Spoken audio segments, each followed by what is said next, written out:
രാത്രിത്തെ ഉറക്കം കൂടെ ശരിയായിട്ടില്ല കേട്ടോ. പെരിഞ്ചാതി കൂർക്കം വലിയ രാവിലെ ഫ്രഷ് ആവാനാണെങ്കിലോ വെള്ളമില്ല. ഡ്രസ്സ് മാറ്റി ഇറങ്ങി നമ്മള് രാത്രി 2 മണി വരെ കുത്തിട്ടുണ്ടാക്കിയ പോസ്റ്ററാട്ടതൊക്കെ ഇതൊക്കെ ഒന്ന് അറേഞ്ച് ചെയ്യണേ നമ്മളിപ്പോ. കാണാൻ കുറെ ആൾക്കാർ വരുന്നുണ്ട് കേട്ടെ. വളണ്ടിയർ സംഘമാണ് ഇവിടെ. പാലിയേറ്റീവിന്റെ കളണ്ട് നിരത്തി വെച്ച് നമ്മള് ആൾക്കാരുടെ കൂടി ഷാളില് ബാഡ്ജിട്ടിരിക്കട്ടെ നമ്മള് ബുക്ക് വിതരണം ചെയ്യാനേ. ചെക്കന്മാരെ അടുത്ത് നമ്മൾ നൈസായിട്ട് മുങ്ങിയത് നൈസായിട്ട് ആളെ കണ്ടുട്ടോ. അറിയാത്ത ഏതോ ഒരു കാക്ക പിടിച്ചിരുത്തി നമ്മളെ മാസിക വിതരണം ചെയ്യാനേ. വിതരണം ചെയ്യണ കുഴപ്പമില്ല കേട്ടോ, പക്ഷെ റെസിപ്റ്റ് ചെയ്താനാണ് വിഷയം. അതും നമ്മൾ എഴുതി കൊടുക്കണത്ര.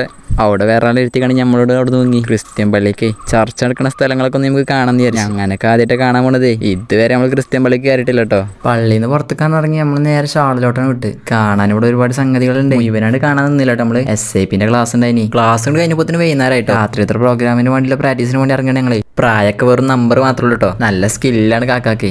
ഇതിപ്പോ 11ാമത്തെ വട്ടാണിത് ചപ്പാത്തി. പ്രോഗ്രാമിന്റെ അടി കൂടെ ഫുഡ് കഴിക്കാനാണ് വിട്ടേ. ഇന്റെ ഒപ്പം ഉണ്ടായിരുന്ന ചെങ്ങനെ കാണാല്ലേ. പ്രതീക്ഷ പോലെ തന്നെ ചെക്കനെ കിട്ടിട്ടോ. 11ാമത്തെ ചപ്പാത്തി കഴിച്ചിരിക്കും അവിടെ.